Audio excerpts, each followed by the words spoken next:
నమస్తే, welcome to ఎస్టెన్ news. నేను జితేంద్ర. బులెటిన్లోకి వెళ్లే ముందుగా హెడ్లైన్ చూద్దాం. తెలంగాణ జలమండలిలో ఎన్నికల వేడి, ఉద్యోగుల మద్దతు కోసం ప్యానెళ్ల ప్రచారం, సైబర్ క్రైమ్ బ్యూరోలో ఏసీబీ దాడులు, లంచం తీసుకుంటూ సీఎం, కాంగ్రెస్ పాలనపై మండిపడ్డ బీఆర్ఎస్ నేతలు, రైతుల సమస్యలపై తీవ్ర విమర్శలు, నాసింగ్లో హైడ్రా ఉక్కుపాదం, ముస్కీ చెరువు కబ్జాలపై భారీ ఆపరేషన్, 111 జీవో ఎత్తివేస్తాం, మొహినాబాద్ సభలో కవిత హామీ.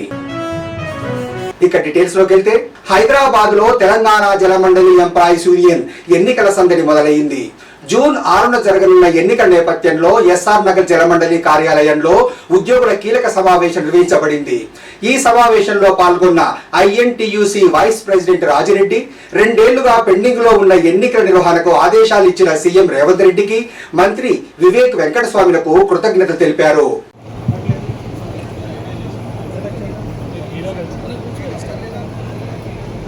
నమస్కారం.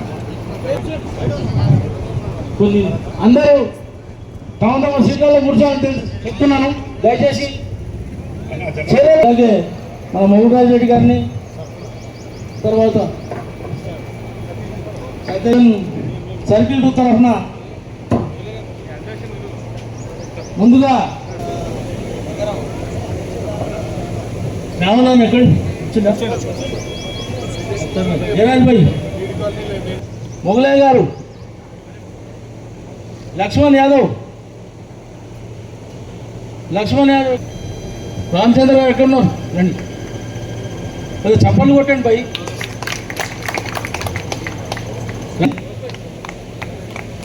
మజర్ భాయ్ కాయ్ అయ్యి. నాంపల్లి బాబు గారు ఎక్కడున్నారు? Nampally Babu, Pandu division 9, Balakrishna division 10, division 7, Srihari division 7, Ajay भाई कहाँ है? चलो जयराज भाई, जनरल सेक्रेटरी का ఎన్నో సేవలు అందించిన జయరాజ్ భాయ్, వాటర్ ఎంప్లాయీస్ యూనియన్కు చాలా. ఈరోజు జలమండలి గుర్తింపు ఎలక్షన్లు జరుగుతున్నాయి. దానిలో భాగంగా ఇలా సంజయ్ రెడ్డి నగర్లో జలమండలి సోదరి సోదరుల సమావేశం ఏర్పాటు చేయడం జరిగింది. అట్లే ఈరోజు మేము 5 రోజుల నుంచి మొత్తం మా జలమండలి ఎంతవరకు విస్తరించిందంటే 3 కమిషనరేట్లు, 12 సర్కిళ్ళు, 12 జోన్లు, 60 సర్కిళ్ళు, 300 డివిజన్లు విస్తరించున్నాయి జలమండలి. దీనికి గాను 3,000 మంది ఎంప్లాయీస్ మనకు ఓటకు కలిగిన వర్కర్స్ ఉన్నారు, కార్మిక ఉద్యోగులు ఉన్నారు. ఈ సందర్భంగా వాళ్ళకి అప్పీల్ ఏం చేస్తున్నా అంటే, మా ప్రజాప్రభుత్వం, ప్రజాపాలన, మా గౌరవ ముఖ్యమంత్రి రేవంత్ రెడ్డి గారు మరియు మా కార్మిక శాఖ మంత్రి మా వివేక్ గారు ఈరోజు మేము 2 సంవత్సరాల నుంచి కొట్లాడితే యూనియన్ ఎలక్షన్లు పెట్టినారు. వారికి ఈ సందర్భంగా వాళ్ళకి నేను కృతజ్ఞతలు తెలుపుకుంటూ, ఈ ఎలక్షన్లో ప్రజాప్రభుత్వం మా ప్రభుత్వాన్ని ఓటేసినట్టయితే మీరు మీ కార్మికుల సమస్యలు ఏవైతే ఉన్నాయో పరిష్కరించడం వీలవుతుంది. ఎందుకంటే గత 2 సంవత్సరాల నుంచి నేను ప్రభుత్వంతో మాట్లాడి ప్రొసీడర్ ఇచ్చి మీకు ఎంబడే పరిష్కారం చేసిన సందర్భం. అదేవిధంగా బోర్డు ఫార్మేషన్ డే కూడా ఆగిపోతే, డ్రెస్ కోడ్ విధానం ఆగిపోతే, నిన్న సరెండర్ లీవ్ అండ్ ఎన్కాష్మెంట్ నిన్న ఇట్నే ప్రచారంలో భాగంగా మాకు ఉద్యోగ కార్మికులందరూ నా సమస్య దృష్టికి తీసుకొచ్చారు. ఆ సమస్యను ఎంబడే జలమండలి యాజమాన్యం అశోక్ రెడ్డి గారితో మాట్లాడితే వారు ఫైనాన్స్ డిపార్ట్మెంట్ తాగు ఆదేశాలు ఇచ్చి ఎల్ఓసి ఇచ్చి ఈరోజు రిలీజ్ చేయడం జరిగింది. అంటే వీళ్ళకి సమస్యలు ఎన్ని సమస్యలు నా దృష్టికి వచ్చినా పరిష్కారం చేసుకుంటూ పోయినాం. కాబట్టి ఇంకా మాకు రేపు పొద్దున మీ అందరికి పనిచేయాలంటే మా ప్రభుత్వం ఉంది కాబట్టి మా ప్రభుత్వంతో వారి దృష్టికి తీసుకొని పోయి సమస్యలు పరిష్కారం చేయడం జరుగుతుంది. మీరు మాకు భారీ విజయాన్ని చేకూర్చినట్టయితే ప్రభుత్వం కూడా స్పందించి మీకు పనులు త్వరగా చేయడం జరుగుతుంది. ఏ సమస్య ఉన్నా పరిష్కారం చేయడం జరుగుతుంది. కావున అవతల ఒక డ్రామా పెట్టుకొని ఒక బహానా పెట్టుకొని వాళ్ళు వస్తూ ఉన్నారు. గత ప్రభుత్వం గత 12 సంవత్సరాల నుంచి ఒక్క సమస్య కూడా పరిష్కారం చేయకపోగా ఈ యూనియన్లు రద్దు చేసింది. యూనియన్ ఎలక్షన్లో ఉండొద్దన్నది. గతంలో మీరు చూసినారు ఆర్టీసీ ఎలక్షన్లు అయితే ఆర్టీసీ కార్మికుల సమ్మె 55 రోజులు సమ్మె జరిగితే 35 మంది చనిపోతే 450 మంది ఉద్యోగులు తీసేసారు. కోట్లాది రూపాయల బకాయిలు ఉంటే మా ప్రభుత్వం వచ్చిన 2 సంవత్సరాల్లో 13 పిఆర్సీ పెండింగ్ బకాయి 17 పిఆర్సీ ఇవ్వడం జరిగింది. మొన్న 2021 పిఆర్సీ గురించి సమ్మె నోటీస్ ఇచ్చి సమ్మె చేస్తే 2 రోజులనే మంత్రివర్గ ఉపసంఘం వేసి మా గౌరవ ముఖ్యమంత్రి గారు పరిష్కారం చేయడం జరిగింది. మీరు అందరూ చూసినారు. కావున గత 12 సంవత్సరాల నుంచి వాళ్ళు ఏం చేయకపోగా మొన్నటికి మొన్న గౌరవ ముఖ్యమంత్రి గారు మరియు కార్మిక శాఖ మంత్రి వివేక్ గారు కనీస వేతనాలు పెంచిండు. 12 సంవత్సరాల నుంచి ద్రవ్యోల్బణం ఒక పక్క అయితే నిత్యావసర వస్తువుల పెరుగుదల, పెట్రోలు, డీజిల్, రూమ్ రెంట్ అన్ని పెరిగితే 3 ఇయర్స్కో 5 ఇయర్స్కో రెన్యువల్ చేసేది పోయి రివ్యూ చేసేది పోయి చేయకపోతే మా ప్రభుత్వం వచ్చినాక మొన్న కనీస వేతనాలు పెంచడం జరిగింది. కనీసం సిగ్గులేని బీఆర్ఎస్ పార్టీ కార్మికుల పక్షాన హర్షం కూడా వ్యక్తం చేయలేదు. మా దానిలో యూనియన్లో కొంతమంది కార్మిక నాయకులు అని చెప్పుకుంటూ వచ్చి గుర్తింపు సంఘం ఎన్నికల్లో గెలిచిన తర్వాత కార్మికులను నిట్ట నిలువ దోపిడీ చేస్తూ ఉన్నారు. అది మా దృష్టికి వచ్చింది. అవుట్సోర్సింగ్ ఉద్యోగులు ఉన్నారు. వారందరి దగ్గర ఆ ఉద్యోగులు అందరి దగ్గర ఉద్యోగం పెట్టుకుంటే ఒక్కొక్క 1 లక్ష 2 లక్షలు వసూలు చేస్తారు. వాళ్ళ దగ్గర కమిషన్ తీసుకుంటారు. ఇది మా దృష్టికి వచ్చింది. కార్మికుల నాయకులతో వచ్చి ఇలా కార్మిక నాయకులను చెప్పుకుంటూ కార్మికుల శ్రమ దోపిడీ కార్మికుల దగ్గరనే దోచుకుంటూ కోట్ల రూపాయలు పడగలెత్తారు. కాబట్టి అటువంటి మీరు గమనించి ఈ జలమండలి నుంచి అటువంటి తరిమి కొట్టాలని రాబోయే రోజులలో ఈ 6వ తారీఖు నాడు ఉన్నటువంటి ఎలక్షన్లో త్రిశూల్ గుర్తు ఓటేసి భారీ మేరతో గెలిపిస్తే ఈ సమస్యలను పరిష్కారం చేయడానికి వీలవుతుంది. కాబట్టి ఖచ్చితంగా వేసి భారీ మేరతో గెలిపాలని విజ్ఞప్తి చేస్తా ఉన్నాను. హైదరాబాద్ నాంపల్లిలోని సైబర్ క్రైమ్ బ్యూరోలో ఏసీబీ అధికారులు నిర్వహించిన దాడులు సంచలనం రేపాయి. బాధితుల నుంచి 2 లక్షల రూపాయల లంచం తీసుకుంటున్న సమయంలో సర్కిల్ ఇన్స్పెక్టర్ మహేంద్రను ఏసీబీ అధికారులు రెడ్ హ్యాండెడ్ గా పట్టుకున్నారు. ఈ ఘటనతో సైబర్ క్రైమ్ బ్యూరో కార్యాలయంలో ఉద్రిక్త పరిస్థితులు నెలకొన్నాయి. కేసుకు సంబంధించిన పూర్తి వివరాలను ఏసీబీ అధికారులు సేకరిస్తున్నారు.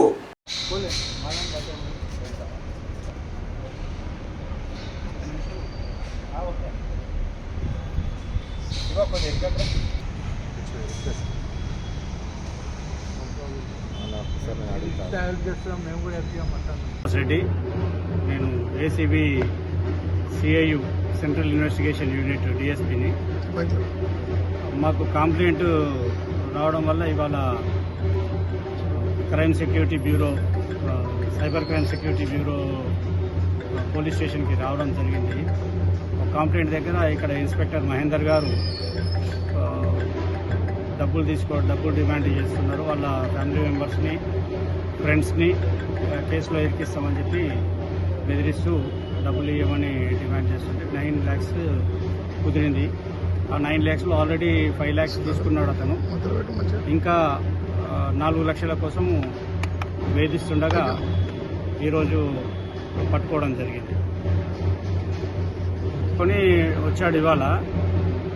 బయటకు వచ్చిన తర్వాత నేను లంచ్ తర్వాత తీసుకుంటా అని చెప్పేసి అని అతనికి డౌట్ వచ్చిందో మరి తప్పించుకోవడానికి ప్రయత్నం చేస్తుంటే పట్టుకోవడం. ఒక సైబర్ క్రైమ్ కేసులో ఇతను మా కంప్లైంట్ ఇన్వాల్వ్ అయ్యి ఉన్నాడు. అదే అతను జైలుకి వెళ్ళిండు. బయటకు వచ్చిన తర్వాత వాళ్ళ ఫ్యామిలీ మెంబర్స్, వైఫ్ని, తర్వాత ఇతర ఫ్యామిలీ మెంబర్స్ని, ఫ్రెండ్స్ని అందులో కేసులో ఇన్వాల్వ్ చేస్తా అని చెప్పేసి బెదిరిస్తున్నారు.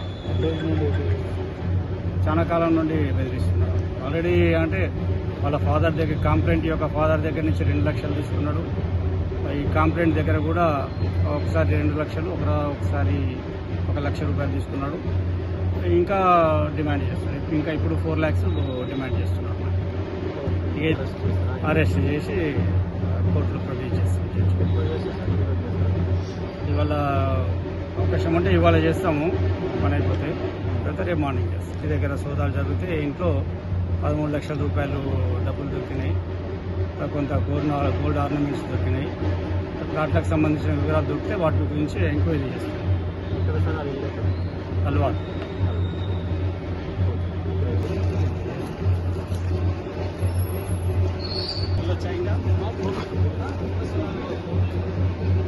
తెలంగాణలో కాంగ్రెస్ ప్రభుత్వంపై బీఆర్ఎస్ నేతలు తీవ్ర స్థాయిలో విమర్శలు గుప్పించారు. ముఖ్యమంత్రి రేవంత్ రెడ్డి, మంత్రి ఉత్తమ్ కుమార్ రెడ్డికి వ్యవసాయంపై కనీస అవగాహన లేదని ఆరోపించారు. రైతులకు 3 గంటల విద్యుత్ సరిపోతుందని చెప్పడం దారుణమని మండిపడ్డారు. భారీగా అప్పులు చేసిన ప్రభుత్వం రైతులు పండించిన పంటలను కూడా సక్రమంగా కొనలేకపోతుందని విమర్శించారు. ఎంత అవహేళనగా రైతులు చచ్చిపోయినరయ్యా బాబు, కనీసము కాపాడాలనంటే ఇంతవరకు కాంగ్రెస్ ప్రభుత్వంలో సంబంధిత ప్రజాప్రతినిధులు కానీ, మంత్రులు కానీ, ప్రభుత్వం కానీ, అధికారులు కానీ ఆ కుటుంబ సభ్యుల్ని పరామర్శించిన దాఖలాలు లేవు, ఆదుకున్న దాఖలాలు లేవు. ఈరోజు మళ్ళీ దృష్టికి తీసుకుపోయిన ప్రభుత్వం దృష్టికి తీసుకుపోయిన ప్రతిపక్ష పార్టీ మీద అవహేళనగా మాట్లాడుతూ ఉన్నాడు ముఖ్యమంత్రి.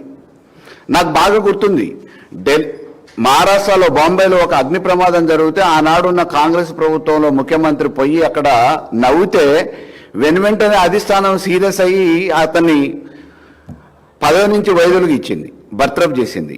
అంటే ఒక సామాన్యుడికి బాధ కలిగితే మనం ఏమి చెయ్యలేకపోయినా, పూడ్చలేకపోయినా అవహేళనగా మాట్లాడొద్దు, సానుభూతిని వ్యక్తం చేయాలి, మన ఆ భావాలు ఆ రకంగా ఉండాలని చెప్పిన అధిష్టానం కాంగ్రెసు ఈరోజు రేవంత్ రెడ్డి వ్యవహారం చేస్తున్న వ్యవహార తీరు కనపడట్లేదా, లేకపోతే ఆయనకి ఏమన్నా మినాయింపు ఉందా అనేది ఒకసారి ఆలోచించాలి. రైతులకు ఏమని చెప్పి వీళ్ళు అధికారంలోకి రావడానికంటే ముందు 15,000 ఇస్తాం, 3 పంటలకు ఇస్తామని అన్నారు. కేసీఆర్ ఏముందా 10,000 ఇస్తున్నాడు, మేము 15,000 ఇస్తాం, 3 పంటలకు ఇస్తాం, కౌలు రైతులకు ఇస్తామని అన్నారు. ఇవాళ వరకు ఇచ్చిన దాఖలాలు లేవు. మొన్న కేసీఆర్ గారు ఒక సభ పెడితే ఆ సభకు పోటీగా సభ పెట్టి ఎకరం చొప్పున వేసిండు, 2 ఎకరాలకు పడ్డది. ఇవాటికి 4 దఫాలకి 3 దఫాలు ఎగ్గొట్టారు. రైతు బీమా లేదు, రైతు బంధు లేదు, ఆఖరికి 6 కాలం కష్టపడి పండించిన పంటను కూడా కొనే పరిస్థితులలో ఈ కాంగ్రెస్ ప్రభుత్వం లేదు. ఎంత దిగుబడి వస్తుంది, ఎన్ని ఎకరాల విస్తీర్ణంలో ఈరోజు వరిధాన్యం సాగవుతుంది, దానికి తగ్గట్టు ప్రత్యామ్నాయ ఏర్పాట్లు ప్రభుత్వం నుంచి మనకి బాధ్యత ఉంది కదా, ఏం చేయాలనే ఆలోచన అవగాహన లేని మంత్రి కోతలు వచ్చే టైంకి చెప్తాడు 1,41,00,000 మెట్రిక్ టన్నుల ధాన్యం మనకు వచ్చింది, ఎక్కడ లేని రికార్డు స్థాయి అని చెప్పేసి అని అంటాడు. ఆ రికార్డు స్థాయి ఏడి నుంచి వచ్చింది, ఎవరి వల్ల సాధ్యమైంది? బీఆర్ఎస్ ప్రభుత్వం వల్ల, కాళేశ్వరం జలాల వల్ల, గోదావరి సెకండ్ ఫేజ్ వల్ల, ఇతరత్ర చారిత్రాత్మకమైన విప్లవాత్మకమైన కేసీఆర్ గారు తీసుకున్న నిర్ణయాల వల్ల ఈరోజు తెలంగాణలో వరి ధాన్యం సాగు చేయడానికి విస్తీర్ణం పెరగడంతో పాటు దిగుబడి కూడా పెరగడానికి అవకాశం ఏర్పడ్డది.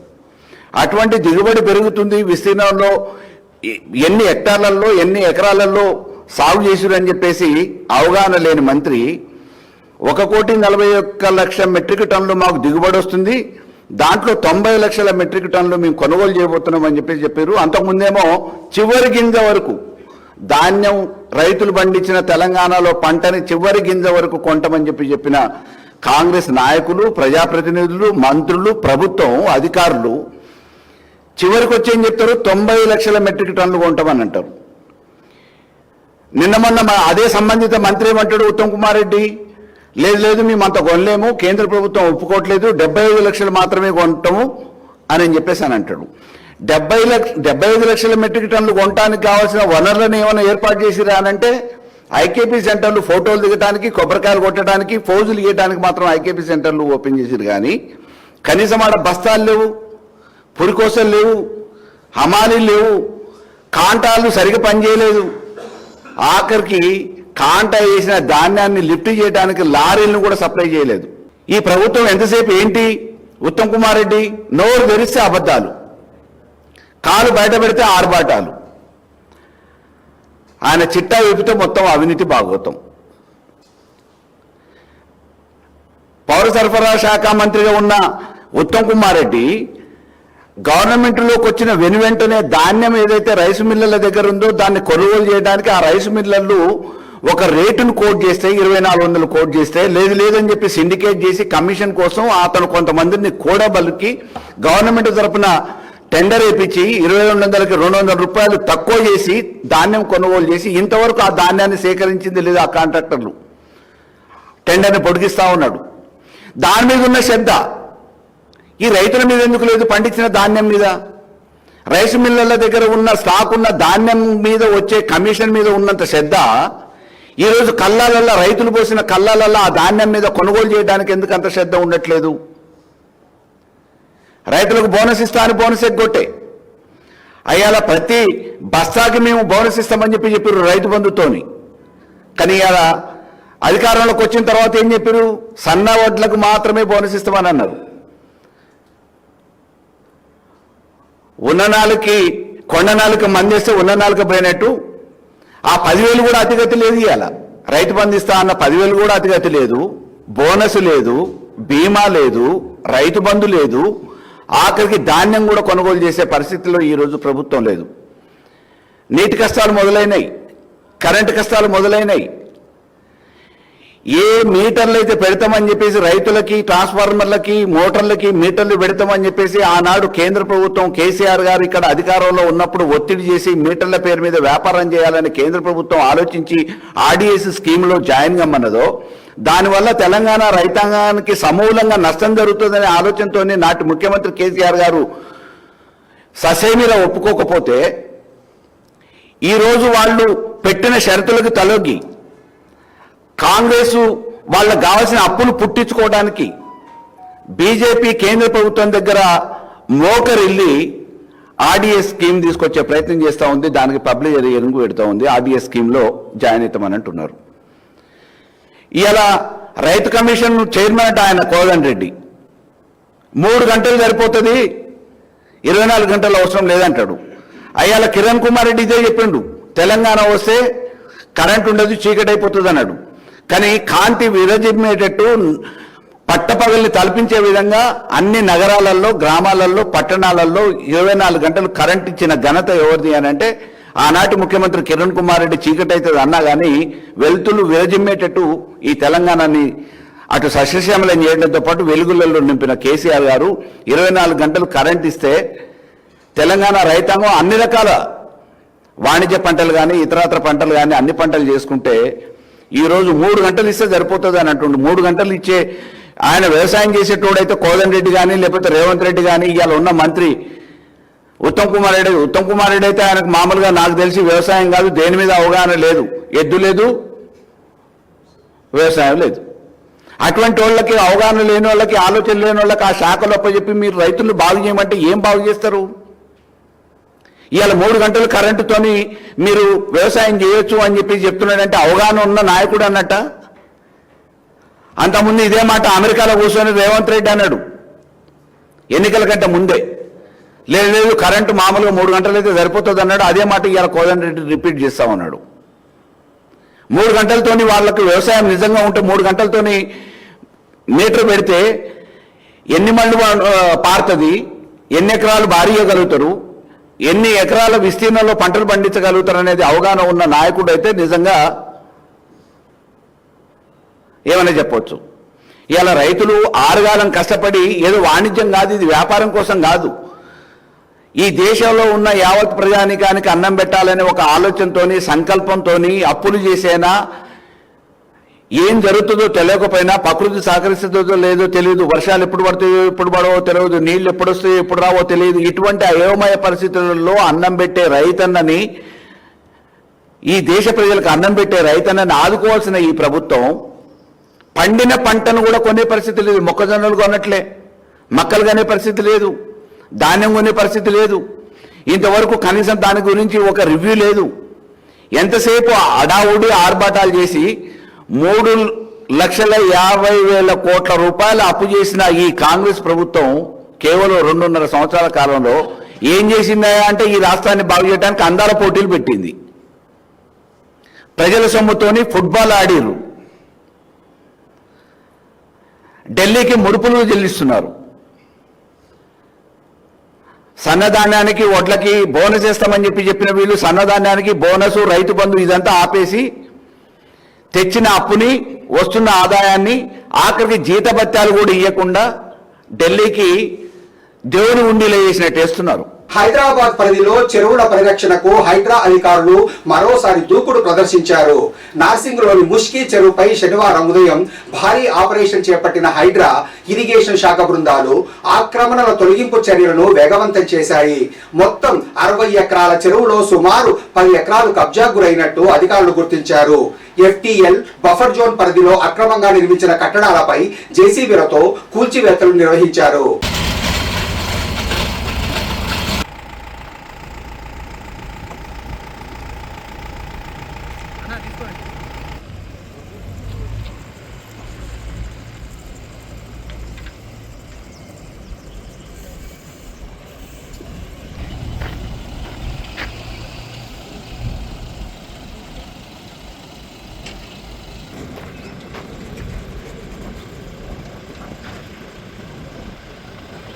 రాసుకో ఇయ్యండి. ఓకే రైట్ రాపేసి. ఓకే రైట్ పెట్టు.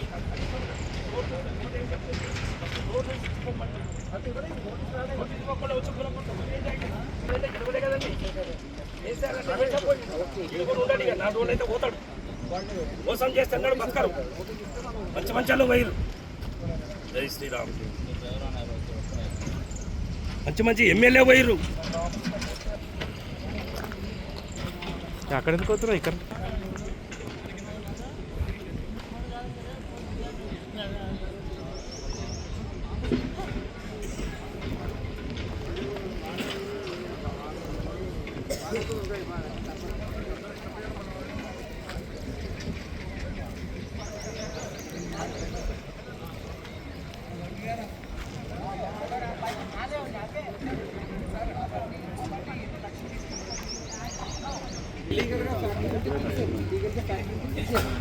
తీసినప్పుడైనా చెప్పాలి కదా. ఇక్కడ మీకు ఇది FTLలో ఉందండి, ఇది మీరు దాని మీకు 4 నెలలు అవ్వలేదు.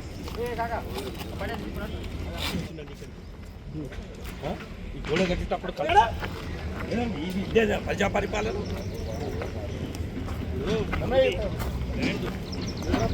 నమస్తే అన్నగారు. నమస్తే అన్న. చెప్పేటోళ్ళు ఎవరు లేరు కానీ ఇంత పెద్ద సంస్థ మాకు ఎవరు చెప్తారు కానీ లోకల్ బయట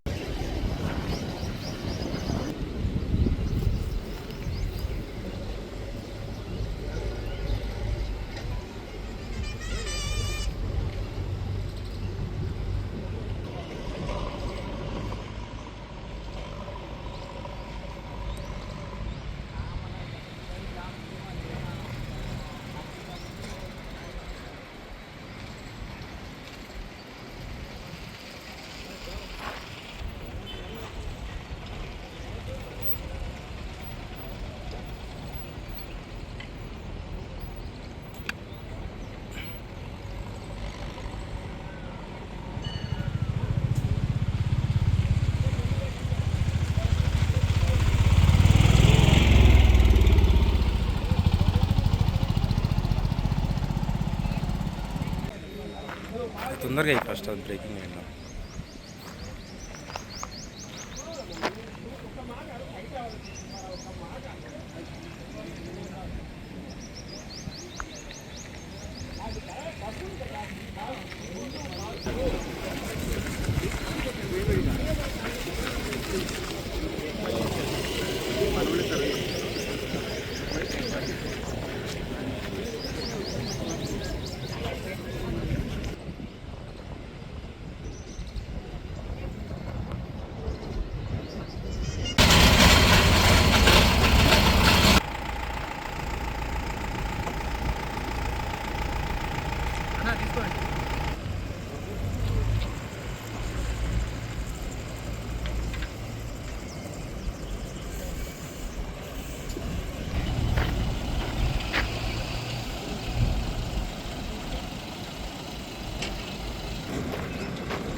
రాసుకో ఇయ్యండి.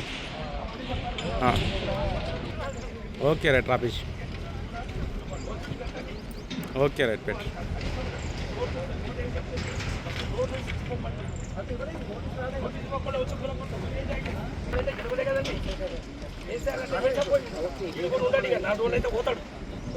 మోసం చేస్తున్నాడు బతకరు మంచి మంచాలు వైరు జై శ్రీరామ్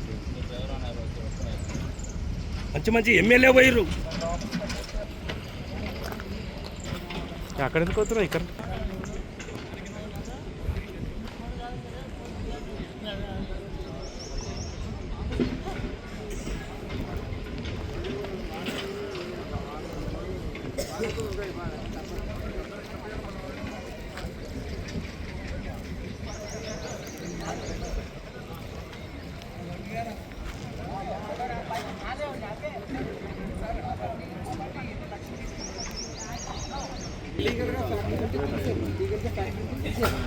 తీసినప్పుడైనా చెప్పాలి కదా ఇక్కడ మీకు ఇది ఎఫ్టీఎల్లో ఉందండి ఇది మీరు దాని మీకు 4 నెలలు అవ్వలేదు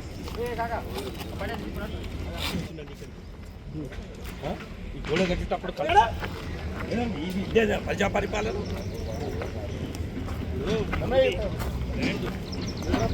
నమస్తే అన్నగారు అన్న నమస్తే చెప్పేటోళ్ళు ఎవరు లేరు కానీ మాకు ఎవరు చెప్తారు మొహినాబాద్ లో తెలంగాణ రక్షణ సేన జెండా ఆవిష్కరణ కార్యక్రమంలో పార్టీ అధ్యక్షురాలు కవిత కీలక వ్యాఖ్యలు చేశారు.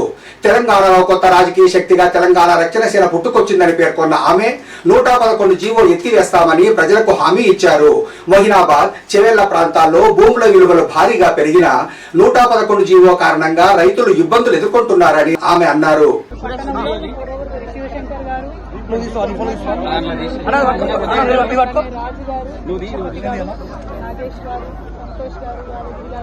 అందరి ఆధ్వర్యంలో పెద్ద ఎత్తున జెండా పండుగ కార్యక్రమాలు చేసుకొని ఆనుకొని ఉన్నటువంటి సురంగల్ గ్రామంలో మరి సంతోష్ గారు వారి తండ్రి జ్ఞాపకార్థం నిర్మిస్తున్నటువంటి బస్ షెల్టర్ ప్రారంభించుకొని వెళ్తా ఉన్నాం.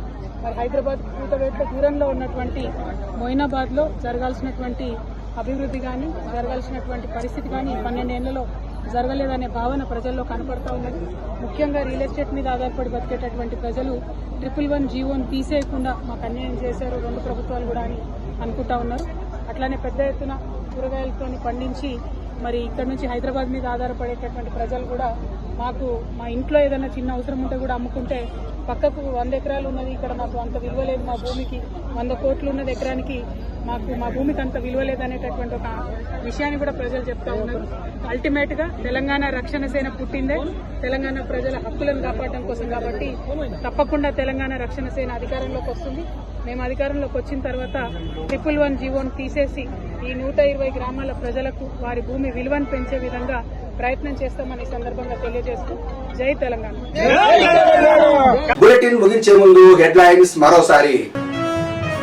తెలంగాణ జలమండలిలో ఎన్నికల వేడి, ఉద్యోగుల మద్దతు కోసం ప్యానెళ్ల ప్రచారం, సైబర్ క్రైమ్ బ్యూరోలో ఏసీబీ దాడులు, లంచం తీసుకుంటూ సీఎం, కాంగ్రెస్ పాలనపై మండిపడ్డ బీఆర్ఎస్ నేతలు, రైతుల సమస్యలపై తీవ్ర విమర్శలు, నార్సింగిలో హైడ్రా ఉక్కుపాదం, ముస్కీ చెరువు కబ్జాలపై భారీ ఆపరేషన్, 111 జీవో ఎత్తివేస్తాం, మొహినాబాద్ సభలో కవిత హామీ. ఇవి ఈ బులెటిన్ విశేషాలు. మరిన్ని వార్తల కోసం చూస్తూనే ఉండండి ఎస్10 న్యూస్, మన కోసం మన ఛానల్.